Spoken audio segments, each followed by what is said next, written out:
सभी विद्यार्थियों को आपकी हिंदी अध्यापिका कविता का प्यार भरा नमस्कार। स्कूल फ्रॉम होम की प्रक्रिया के अंतर्गत आज हम करेंगे पाठ 7 लिंग और वचन। प्यारे बच्चों, लिंग और वचन के बारे में आप कक्षा 2 से ही जानते आ रहे हैं, फिर भी आज हम इनकी एक बार पुनः दोहराई करते हैं। लिंग और वचन को संज्ञा के विकार कहा जाता है क्योंकि इनके कारण संज्ञा में परिवर्तन होता है। आइए सबसे पहले लिंग के बारे में जानें। शब्द के जिस रूप से यह पता चले कि वह स्त्री जाति से संबंधित है या पुरुष जाति से, उसे लिंग कहते हैं। और लिंग के दो भेद हैं, पुल्लिंग और स्त्रीलिंग। जिस शब्द के जिस रूप से यह पता चले कि वह पुरुष जाति से संबंधित है तो उसे पुल्लिंग कहा जाता है, और शब्द के जिस रूप से यह पता चले कि वह स्त्री जाति से संबंधित है तो उसे स्त्रीलिंग कहा जाता है। उदाहरण स्वरूप, माता स्त्रीलिंग शब्द है, पिता पुल्लिंग है, भाई पुल्लिंग है और बहन स्त्रीलिंग है। प्यारे बच्चों, पुल्लिंग और स्त्रीलिंग शब्दों को बड़ी ही आसानी से पहचाना जा सकता है, जैसे देशों के नाम, महीनों के नाम, पेड़ों के नाम, शरीर के अंगों के नाम, समुद्रों के नाम, ग्रहों के नाम, पर्वतों के नाम, महीनों के नाम, यहाँ तक कि धातुओं के नाम। ये सभी पुल्लिंग शब्द के अंतर्गत आते हैं।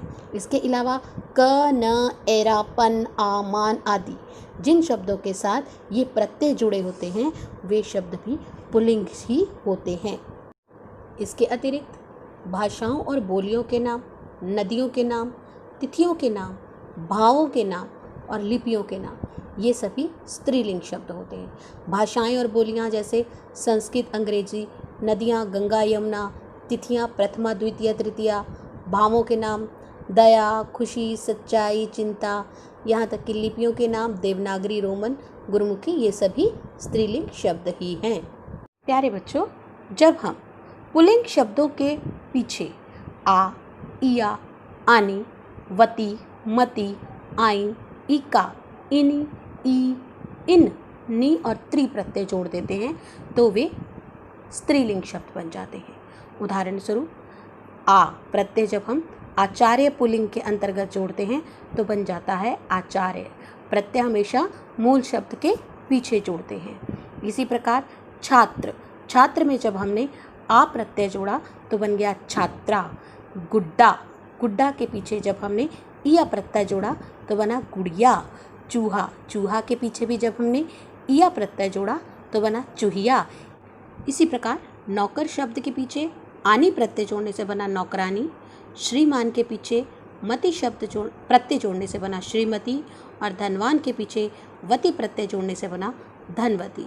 इसके अलावा बुद्धिमान के पीछे भी जब हमने मति प्रत्यय जोड़ा तो बना बुद्धिमती, और ठकुरान के पीछे आइन प्रत्यय जोड़ा तो बना ठकुराइन। लेखक के पीछे इका प्रत्यय जोड़ने से बना लेखिका। स्वामी के पीछे इन्नी प्रत्यय तो स्वामिनी। चाचा से ई प्रत्यय जोड़ने से बना चाची, और पड़ोसी के पीछे इन प्रत्यय जोड़ने से बना पड़ोसिन।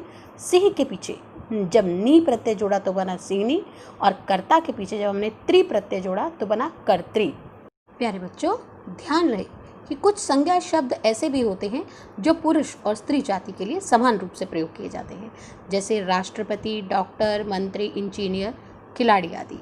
इसके अतिरिक्त कुछ प्राणीवाचक शब्द ऐसे भी होते हैं जिनका प्रयोग हम एक ही लिंग में किया जाता है, ऐसे शब्दों में नर या मादा लगाकर उनका लिंग परिवर्तन किया जाता है। जैसे खरगोश शब्द से पहले जब नर लगा तो नर खरगोश बना और यह पुल्लिंग शब्द बना, और जब इसके आगे मादा लगा दिया गया तो शब्द बन गया मादा खरगोश, और यह स्त्रीलिंग रूप हुआ खरगोश का। इसी प्रकार नर कोयल पुल्लिंग शब्द हुआ और मादा कोयल स्त्रीलिंग। तितली के आगे नर लगाने से बना नर तितली, और यह पुल्लिंग रूप हुआ शब्द का, और जब मादा शब्द लगा दिया गया तितली के आगे तो बन गया मादा तितली। यह शब्द का तितली का स्त्रीलिंग रूप है। और कुछ पुल्लिंग शब्द ऐसे भी होते हैं जिन्हें पूर्ण रूप से परिवर्तन करके स्त्रीलिंग बनाया जाता है, जैसे सम्राट का बना सम्राज्ञी, बैल का गाय, वर का वधू और कवि का कवित्री। लिंग के बाद अब हम बात करते हैं वचन की। शब्द के जिस रूप से उसके एक या अनेक होने का बोध होता है उसे वचन कहते हैं। वचन के दो भेद होते हैं, एक वचन और बहुवचन। एक वचन से शब्द के एक रूप होने का पता चलता है और बहुवचन से शब्द के अनेक रूप होने का पता चलता है। जब हम एक वचन से बहुवचन बनाते हैं तो हमें कुछ बातें ध्यान देनी होती हैं। द्रव्यवाचक और भाववाचक संज्ञाओं का प्रयोग हमेशा एक वचन में होता है, जैसे घी, तेल, लोहा, सोना, आकाश, जनता, ममता, करुणा, क्रोध आदि। ये सब द्रव्यवाचक और भाववाचक संज्ञाएं हैं, ये सभी एक वचन में ही प्रयोग की जाती हैं। इसके अतिरिक्त कुछ शब्द ऐसे होते हैं जिनका हमेशा हम बहुवचन में प्रयोग करते हैं, जैसे हस्ताक्षर, लोग, आंसू, प्रजा, दर्शन आदि। और कुछ शब्द ऐसे होते हैं जिनका प्रयोग हम केवल एक वचन में ही करते हैं, जैसे वर्षा, चाय, पानी आदि। इसके अतिरिक्त जब हम किसी बड़े को आदर प्रकट करते हैं तो आदर प्रकट करने के लिए हम एक वचन की जगह बहुवचन का प्रयोग करते हैं, जैसे पिताजी। पिताजी यहाँ एक वचन है, पिताजी सो रहे हैं बहुवचन में है। इसी प्रकार मोदी जी अच्छा भाषण देते हैं। इसके अतिरिक्त एक वचन का तू शब्द बहुवचन में जाकर तुम बन जाता है, अर्थात तू शब्द का एक वचन का प्रयोग हम बहुवचन में तुम के रूप में करते हैं। प्यारे बच्चों, जिस प्रकार पुल्लिंग से स्त्रीलिंग बनाते समय लिंग परिवर्तन के कुछ नियम होते हैं, उसी प्रकार एक वचन से बहुवचन बनाते समय भी कुछ नियम होते हैं। जैसे अगर किसी शब्द के अंत में अ है तो वह अंत में बहुवचन बनाते समय ए हो जाता है, जैसे कार का कारें, पेंसिल, पेंसिल में ल अ है तो बन गया पेंसिलें, ए लगाकर बहुवचन रूप बन गया इसका। इसी प्रकार जब आ हो तो ए हो जाता है बहुवचन बनाने के लिए, जैसे कमरा, कमरे, भेड़िया, भेड़िए। कमरा में भी आ है और भेड़िया में भी आ है तो ए लगाकर बहुवचन रूप बना। इसी प्रकार अगर या हो तो इया बन जाता है, जैसे बिटिया, बिटिया में या है अंत में और बुढ़िया में या है। बिटिया का बना बिटियाँ और बुढ़िया का बना बुढ़ियाँ। और अंत में अगर ई हो तो उसका इया हो जाता है और वह बहुवचन रूप बन जाता है, जैसे नदी, नदी में ई बड़ी है और इसका बहुवचन इया लगाकर हो गया नदियाँ। डाली, डालियाँ, देवी, देवियाँ, बिजली, बिजलियाँ। और इसी प्रकार अगर ई छोटी है तो वह भी इया हो जाता है, उसका भी। नीति का नीतियाँ, पंक्ति, पंक्तियाँ। नीति में भी ई छोटी है, पंक्ति में भी ई छोटी है और अंत में इया लगाकर इनका बहुवचन हुआ। बच्चों ध्यान रहे, कभी कभी एक वचन के साथ हमें वृंद, वर्ग, दल, जन, गण जोड़कर उसका बहुवचन बनाना पड़ता है, जैसे श्रोता, श्रोता के साथ वर्ग लगा तो बना श्रोता वर्ग। भक्त का भक्तजन, कवि का कविवृंद और पाठक का पाठकगण। स्त्रीलिंग शब्दों के अंत में प्राय ए लगाकर ही उसका बहुवचन रूप बनाया जाता है, जैसे आत्मा, आत्माएं, वधु, वधुएं, कन्या, कन्याएं। आत्मा, कन्या, वधु ये तीनों शब्द स्त्रीलिंग शब्द हैं। प्यारे बच्चों, जैसा कि मैं आपको पहले भी बता चुकी हूँ कि लिंग और वचन संज्ञा के विकार हैं, इसलिए जब हम वाक्यों में लिंग परिवर्तन करते हैं और वचन परिवर्तन करते हैं तो वाक्य में भी उनके परिवर्तन के अनुरूप ही परिवर्तन होता है, अर्थात विकार आता है।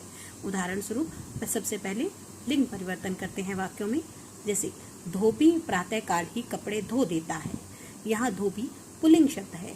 जब हम वाक्य में इसका स्त्रीलिंग रूप बनाते हैं तो धोबी का बन जाता है धोबिन और पूरा वाक्य बनता है धोबिन प्रातःकाल ही कपड़े धो देती है। यहाँ देता शब्द जो है वो देती स्त्रीलिंग धोबिन के अनुरूप ही बदला है। इसी प्रकार रवि की पुत्री बड़ी भाग्यवती है और यहाँ पुत्री जो है वो स्त्रीलिंग रूप है, तो हम इसका पुल्लिंग रूप में जब वाक्य परिवर्तन करेंगे तो क्या बनेगा, रवि का पुत्र बड़ा भाग्यवान है। यहाँ भाग्यवती शब्द जो है वो पुल्लिंग के अनुरूप भाग्यवान बन गया है, पुत्र के अनुरूप ही। इसी प्रकार जंगल में मोर, शेर और बाघ रहते हैं, तो वाक्य परिवर्तन लिंग परिवर्तन में जब हुआ तो वाक्य बना जंगल में मोरनी, शेरनी और बाघिन रहती हैं। इसी प्रकार बगीचे में वृद्ध बैठा है और जब हम इसका लिंग परिवर्तन करेंगे तो बनेगा वाक्य बगीचे में वृद्धा बैठी है। इसी प्रकार अंत में उसका नौकर समझदार है और इसका जब वाक्य परिवर्तन हुआ तो क्या बना, उसकी नौकरानी समझदार है। अब अंत में वचन बदलते हैं वाक्यों में। जैसे मक्खी मिठाई पर बैठी है, मक्खी एक वचन है, जब हमने बहुवचन बनाया तो वाक्य बना मक्खियाँ, मिठाई भी यहाँ एक वचन है और उसका बहुवचन में बन गया मिठाइयाँ होना चाहिए, मगर वाक्य के अनुरूप क्या बना, मक्खियाँ मिठाइयों पर बैठी हैं। इसी प्रकार दूसरा वाक्य चिड़िया दाना चुग रही है, और चिड़िया है तो एक वचन और बहुवचन में बना चिड़िया दाना चुग रही हैं, है का बना है। भक्त मंदिर जा रहा है, भक्त यहाँ एक वचन है, जब बहुवचन में बना तो भक्त जन, मंदिर जा रहा का बना रहे हैं। इसी प्रकार डाकू को पकड़ लिया गया, अब डाकू का तो बन गया डाकुओं को पकड़ लिया गया। अंत में नेहा ने अपने भाई को राखी बांधी, अब भाई भी एक वचन है और राखी भी एक वचन है, जब हम इसका बहुवचन बनाएंगे तो नेहा ने अपने भाइयों को राखियां बांधी। प्यारे बच्चों, अपने पाठ्य पुस्तक के अंत में दिए गए इस अभ्यास कार्य को करें, साथ ही उत्तर पुस्तिका हेतु दिए गए अभ्यास कार्य को भी करने का प्रयत्न करें। धन्यवाद।